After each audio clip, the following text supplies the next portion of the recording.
everyone. Welcome to my very first attempt at Facebook Live. I say that because I hope you'll be patient with me as I try to make sure I'm doing this the right way. I really appreciate you joining me today. We're going to take a few minutes for other people to get on who may be struggling with it, who may be boomers like me, as Sloane often reminds me that I'm old. I'm just really glad you're here. With the Bauke Group, we're focused on career happiness. We're focused on helping you figure out what your next best move is at this point in your career. Your career will have many phases or chunks.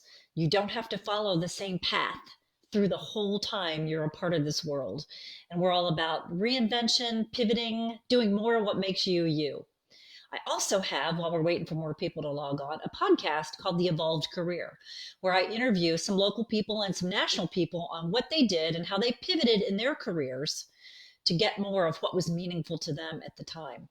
I've interviewed local people like Paul Doherty, Scott Sloan. Don't listen to that one. No, I'm kidding. Do listen to that one. Susie DeYoung of La Soup, and many, many more, as well as some national names as well. And I'm working on expanding that roster so I can bring the best people to you.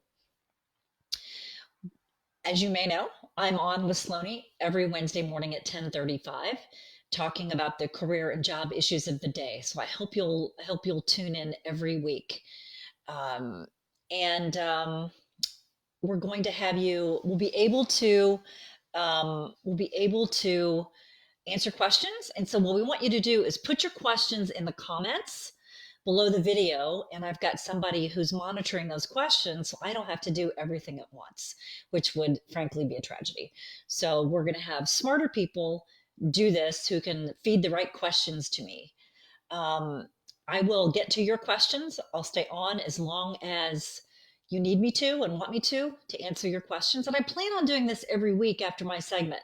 The goal is to be able to go deeper into the topics that I talk about with Sloane and answer your questions. I try to get as much good as I can out there during the segments, but sometimes, the time limits and I can't get to it. If Sloane would just shut up, I could really provide you with a lot of great content. But as you know, if you listen, I'm not having very much success at that. We really, really appreciate your joining us. I'm Julie Bauke, author and speaker, and we believe that inventing and reinventing who we are as evolving humans is the key to career happiness and life happiness. Hope you'll join us on the Evolved Career podcast, as well as with Sloane every Wednesday morning at 10:30. We all want our work lives to matter. And, we talk about getting more meaning into our lives. And the trick is that for each one of us, that's a different definition. What's meaningful to me may not be meaningful to you or the person sitting next to you. And so when we say, I want my life to matter, or I want my work to matter, I want my job to matter, I want my career to matter, the first thing you have to figure out is, what does it mean to you? When you think about what matters, what matters to me, if you can see on the wall behind me and you hear me and you know anything about me, is homeless animals, rescue pets. And that's what matters to me. It doesn't mean that other things and other issues and causes don't matter. It just means for me, that's my thing. So do I do that in my job? No. But I've added to my career and life portfolio by being the board chair of the Claremont County Animal Shelter, Claremont Animal Care. And so I spend some time focusing on the things that matter. I don't get paid for it, but it doesn't matter because that is in my portfolio. That's how I spend my time and my energy and my resources. So sometimes when we think what matters, it may not be something that shows up in your job, but it'll be something that shows up in your life. And what I find, if you're doing a job that doesn't really, float your boat right now, adding things to your life that really help make you a happier and more engaged person kind of lifts your entire boat of your life so that your boat does indeed float at a higher level. So think about your career and your life as a portfolio. So what do you want to add to it? What do you want to take away? One of my favorite questions to ask is, what do you want more of or less of in your life and in your job? And how can you move toward getting it? We know you can't get it overnight, but you can absolutely start taking steps toward it at any time. So one of the things we talked about, one of the things I talked about with Sloane today, and by the way, for the very first time in my 3+ years of doing this, I said a FCC inappropriate word. And luckily, Sloane got to the dump or the bleep fast enough to get me. So I guess I'm getting a little too comfortable. So I'll try to watch that next week. I don't want to offend anyone. So when we talk about today, we talked about networking and interviewing, and how do you actually move forward in your career during these difficult times? Um, and I think the default is to say, "Oh, I'm not going to do anything. I don't want to bother people. My job search is so down on people's priority list, so I'm not going to do anything. I can't do anything." And that is absolutely not true. So some of the things to think about. We talked about interviewing on the phone today, on my segment with Sloane today, but I want to go deeper into all of that. This is actually, let's turn that on its head. This is actually a good time to reach out to people. I'm finding, now I'm say I'm lucky, but I don't have kids at home to homeschool. My kids are grown and gone, and I actually have more time. So what I'm doing is I'm more willing to network. I'm more willing to do those kind of things because I actually have more time. So think about it. We're kind of in this space. So liken this, if you can, to over the holidays. Let's say you're in a job search over the holidays. Now, this is obviously much bigger than that. But over the holidays, a lot of people give up and say, well, I'm not going to do anything. Everybody's off celebrating the holidays. Nobody's going to be available. That is never true. And it's also not true in this situation. So let's talk about networking in the time of COVID or reaching out to people. It's first of all, one of the things you want to do when you reach out to people is acknowledge that it's kind of a weird time. You can say, hey, if you're reaching out to someone that let's say, you can say, hey, Fred, I know this is a weird time and I'm sure hope you and your family are doing well. I don't know what your schedule or what your days look like, but if it works with you, I'd love to have a quick call, even a video chat, to talk a little bit about how you're doing, how I might help you in these times, and also maybe get some thoughts from you on my job search. So you see how you're setting it up front to say, I get it. If this is a weird time, just tell me so.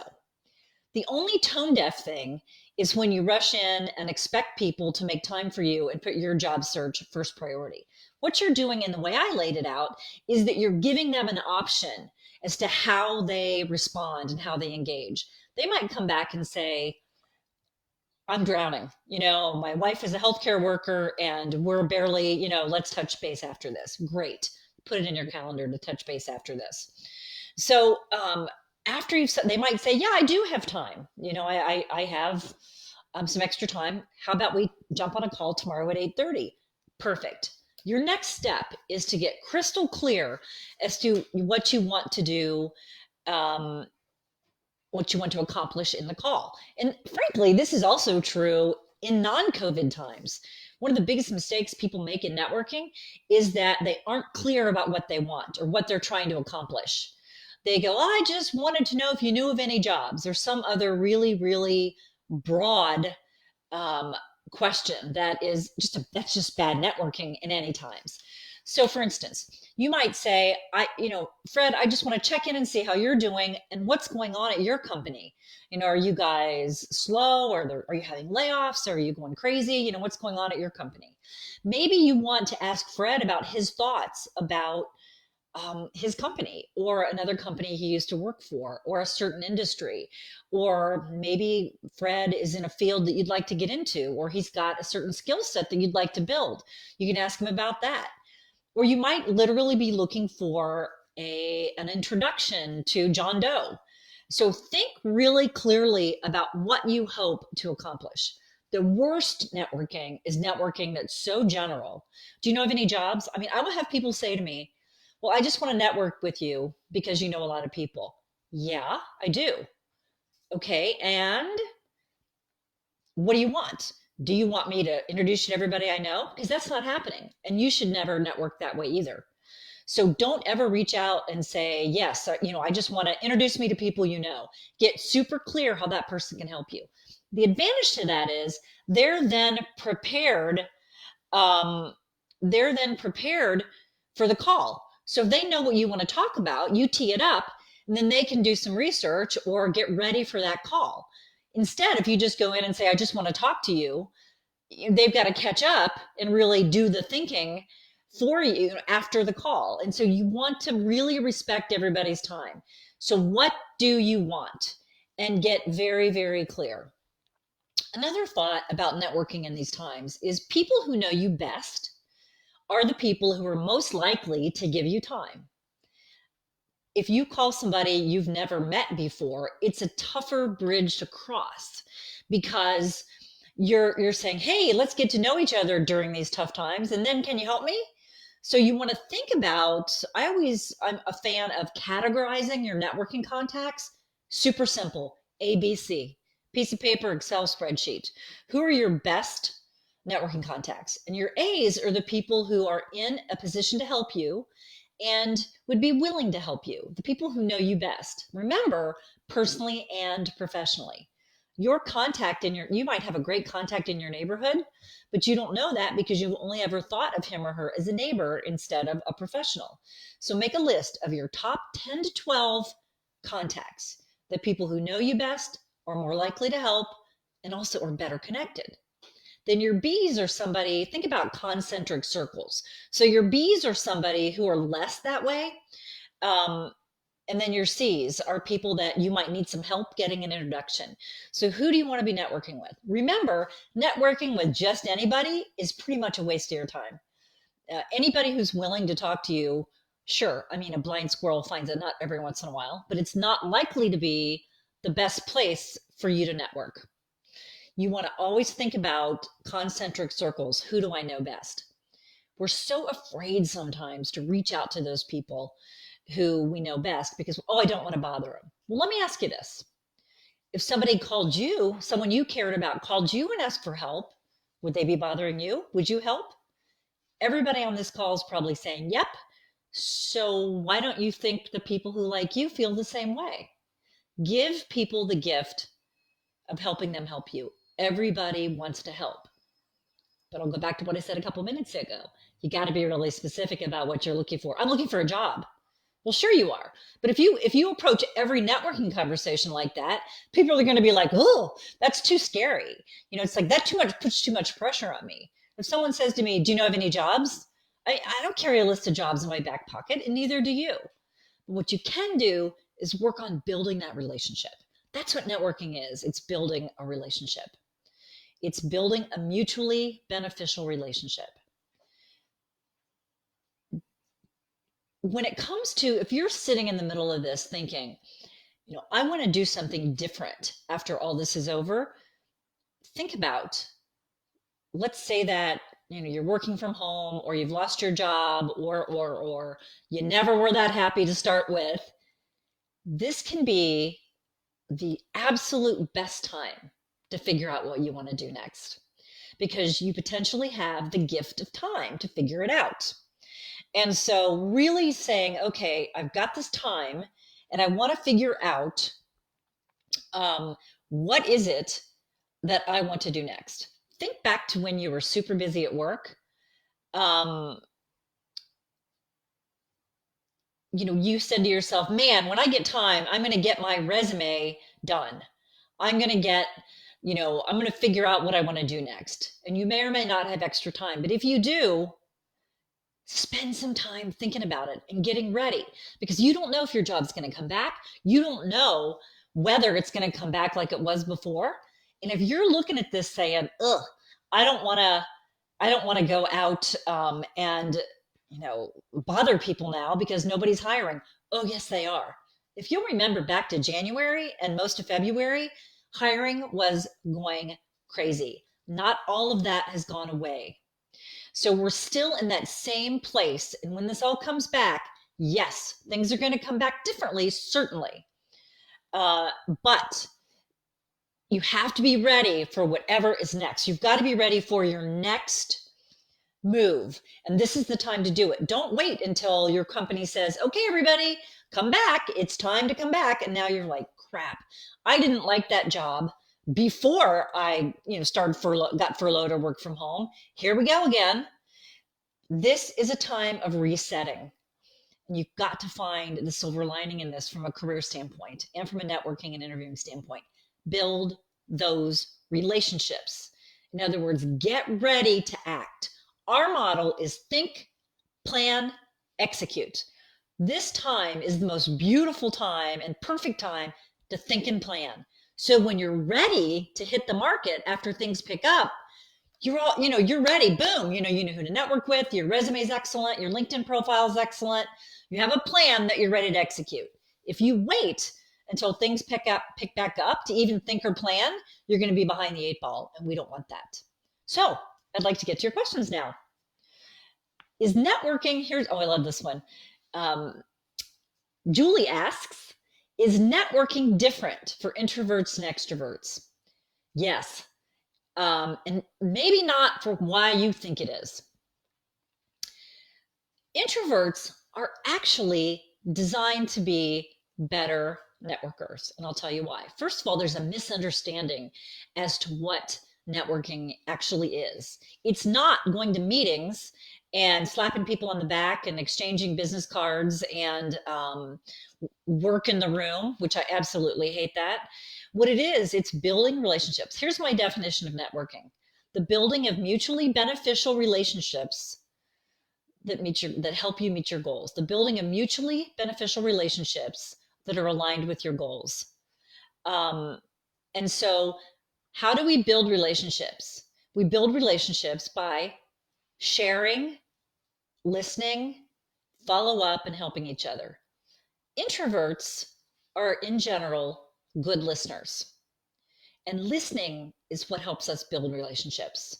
Listening, understanding the other person, understanding what their needs are, helping them. You pour into relationships.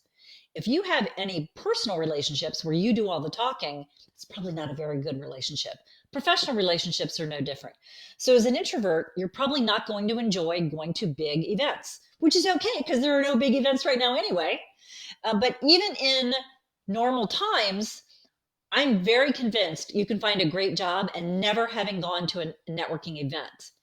I'm not convinced that you can find a great job by never doing one-on-one relationship building and networking. So yes, extroverts can shine at events, but even if you are an extrovert and you go to an event, make sure that you don't walk in going, I got to meet everybody here, and just start handing out your business cards.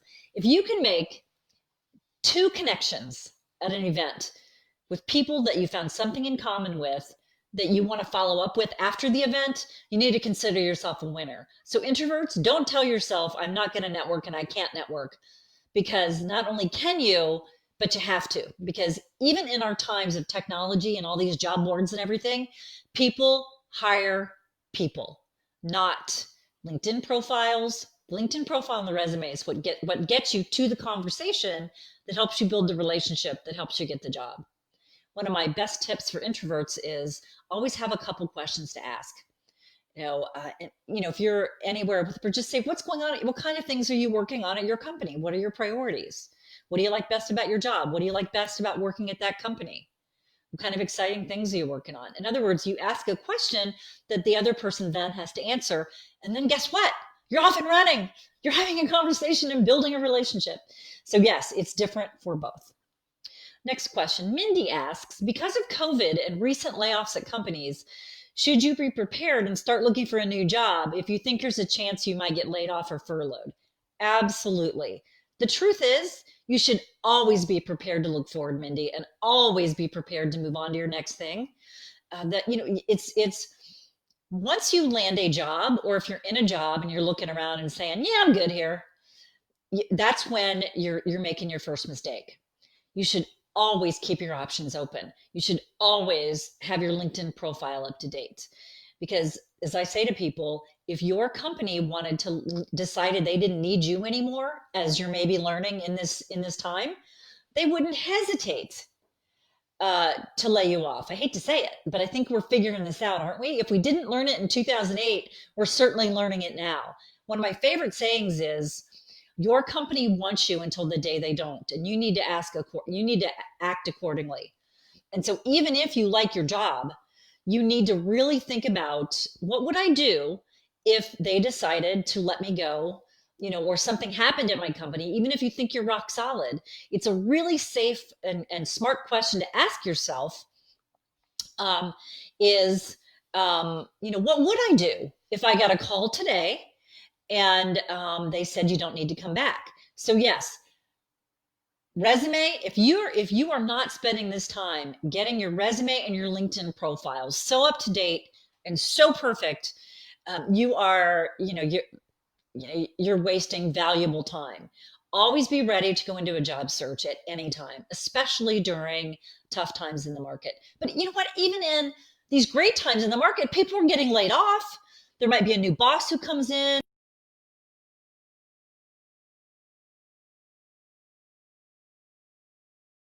to be. So yeah, never, ever, ever think that my job's not going to go away. Um, okay, next question from Matt. What are the tactics that can be used to make networking a beneficial connect for both parties involved? Well, first of all, always ask people how you can help.